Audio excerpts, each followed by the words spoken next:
Hi guys, it's True here. Today I'm bringing you another sneak peek of a package I've just got from Japan. It's a new collectible figure.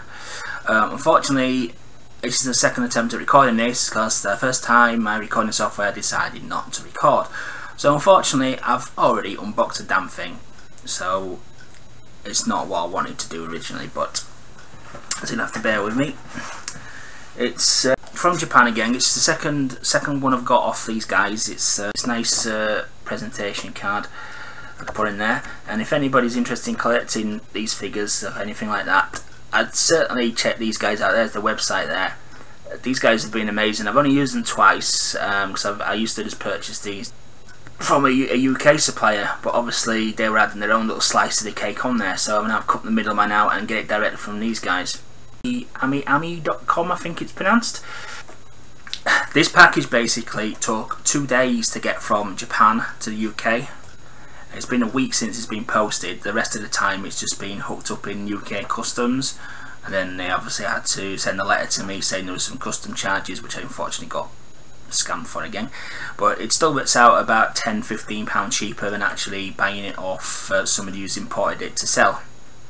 So definitely worth checking out those guys. I mean, check out the website anyway. There's some amazing figures on there, and they do all kinds of different figures, quirky Japanese ones which you can't usually get anywhere else, because Japanese do have a lot of diverse animations and things that we generally don't get to see over here as much. So yeah, definitely worth checking out. They're pretty good. And also, if you message them with any questions as well, because I've messaged them with quite a lot of things about new releases and any other information they've got, they're spot on. They reply to you very quickly. They do. I mean, usually within 24 hours. I've had a response back in an hour on one occasion. They do work strange business hours though. I think it must be the Japanese working week. It's like every other Monday they don't open. Don't know why that is, but yeah. Anyway, this is the figure that goes with the Freddy Krueger figure. Now unfortunately, like I say, because the first recording didn't record, I've already unboxed it. So you're not going to see it in the box unfortunately, but that's basically the box there. It's Jason Voorhees, getting even worse glare now than I did the first time because there's no figure in the box now. Jason Voorhees Horror Bishoujo figure by Kotobukiya. Now obviously you're going to say Jason Voorhees is a man. Yeah, he is, but Bishoujo is it's not actually a real word, Bishoujo. It's like a slang word which kind of developed from anime. It basically means beautiful young girl or beautiful young lady, and so obviously anything that's marked Bishoujo is going to be female. So obviously it's a female interpretation of the Jason Voorhees character, like the Freddy Krueger one was the female interpretation of Freddy Krueger. And also again, with the meaning of the word is beautiful, you're not going to get the disfiguration which is normally associated with these horror characters, because it wouldn't go in line with the Bishoujo. But this one I like more than the Freddy one. I liked it more than the Freddy one from when I first saw the principal sketches and the principal molds of this way back about a year ago. Really good. But you get the typical box on that side of the box there. If I hold it back, but it's bloody glare, man, I swear. There you go. You can see the companion piece there. And on the other side we've got the artist's drawing, which the model is sculpted from. Bloody glare. I can't do it about this glare, guys. I do apologise. But yeah. And then we've got the back of the box, which is there, which you get the usual write-up there. I'll just read you a little bit of the write-up. You've never seen your favourite horror movie icons like this before. Kotobukiya brings a bold new direction to their popular series of Bishoujo statues with Freddy vs Jason pair up, and following the Freddy Krueger is a new character interpretation by Shunya Yamashita. That's the guy who does the drawings, which is a famous manga anime artist. I think he more dabbles in the manga comics rather than films, but somebody more knowledgeable might want to correct me there. He has done some films, I believe, but I think he dabbles more in the comics than anything else. But he's the one who does the drawings for all these figures that the sculpts are made off of. Of slasher Jason Voorhees, Friday the 13th series began in 1980 with the murders at Camp Crystal Lake, though it wasn't until the sequel that Jason Voorhees put on the famous mask and took matters into its own hands. Through successive sequels, Jason Voorhees would leave a trail of bodies from Crystal Lake to Manhattan, Hell and even the future before coming into conflict with Freddy Krueger in Freddy vs. Jason. Shinya Yamamatsu and Kotobukiya's version of the slasher takes its inspiration from Jason Voorhees' on-screen look, but mixes in a beautiful girl in the Bishoujo style. So yeah, it's 1/7 scale, which equates to about 8.5 inches tall, as these are the standard now. There was a few of the early days when I did a few of the early figures in this range. So I think there was 1/6 scale, 1/7 scale, 1/6 scale rather than 1/7 scale. So slightly smaller. But yeah, and another nice touch as well is the top of the box. The Freddy one had the claw mark going across, and this one has got like the eye holes and the ventilation holes of the hockey mask. I don't know if you can see that there. But yeah, very good. Now the figure came wrapped up in its usual protective gubbins there. They're usually well sealed, and they're all like individually wrapped around with these little protective things which goes around the figures there. And it comes with two accessories. It comes with a machete and an axe, two of the most iconic Jason Voorhees weapons of choice, because obviously he is a slasher and doesn't use guns or anything like that, so he's going to hack you to pieces, stab you to bits with anything that he gets his hands on. I mean, anybody who's seen a Friday the 13th film will know exactly what this guy does. He's basically an unstoppable killing machine, although he does stop him in every film, but he always comes back for more. So yeah, this is the figure.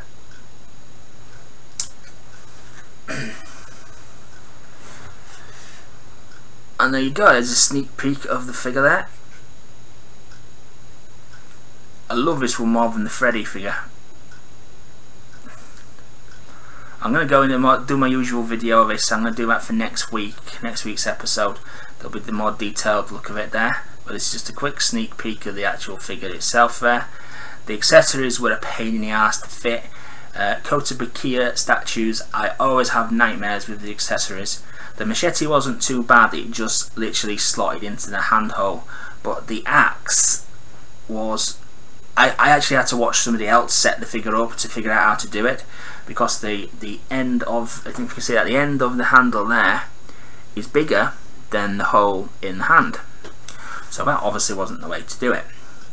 But there was a little gap between the thumb and the first finger.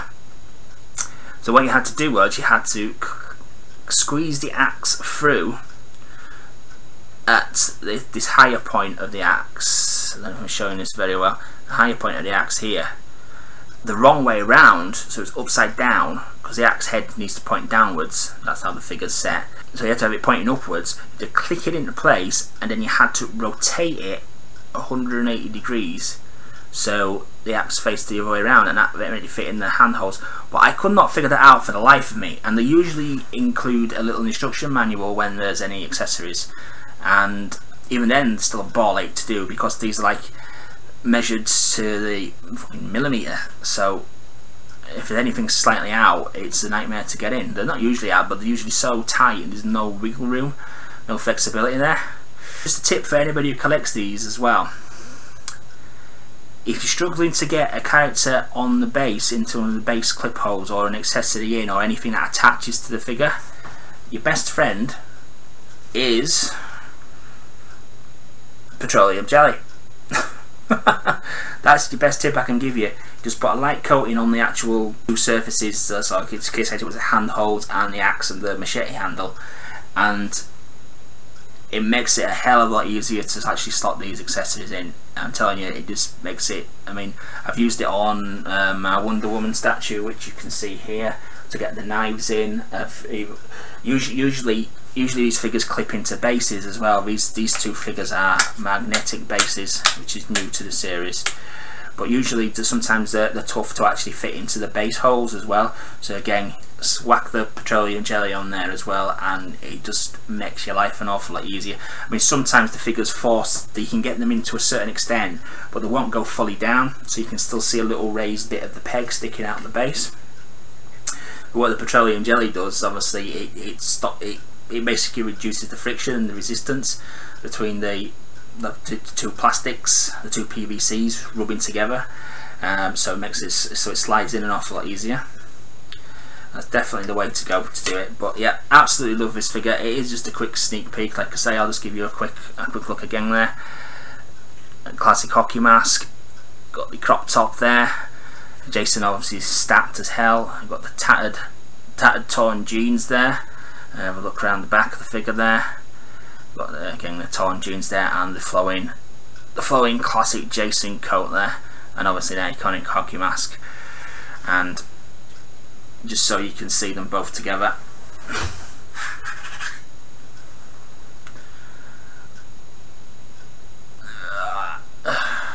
It's hard doing this backwards. There are the two first ladies of horror.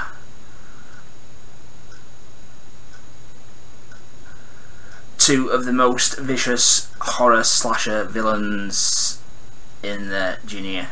But I'll do my more detailed in-depth video next week of the figure, and I think I'll do a special video of them both together because they are designed to be displayed together. So apologies this wasn't a complete unboxing there due to the bloody recording software, but I hope that you enjoyed that sneak peek there. And if you tune in next Thursday, which is always the figure collections day, we'll bring you the full video of Jason Voorhees, where we take a detailed look at the figure and go through all the brilliant aspects of it. I really do love this figure, and it's a great addition to my collection, and again brings me up to date. Next month's figure I think is a Tekken figure. It's Nina Williams of Tekken, though I may be wrong there. I think it is though. I think it's Nina Williams of Tekken. I haven't had a Tekken figure for about 6 months. They haven't done one, so that'll be a nice addition as well. But I'll bring in that sneak peek once I've got like, so I've got these all I've got pre-orders for the next 12 months releases. But yeah, Jason Voorhees full review next week when I've had a good look at it myself. But thanks for watching, and I hope you enjoyed that video. Thank you.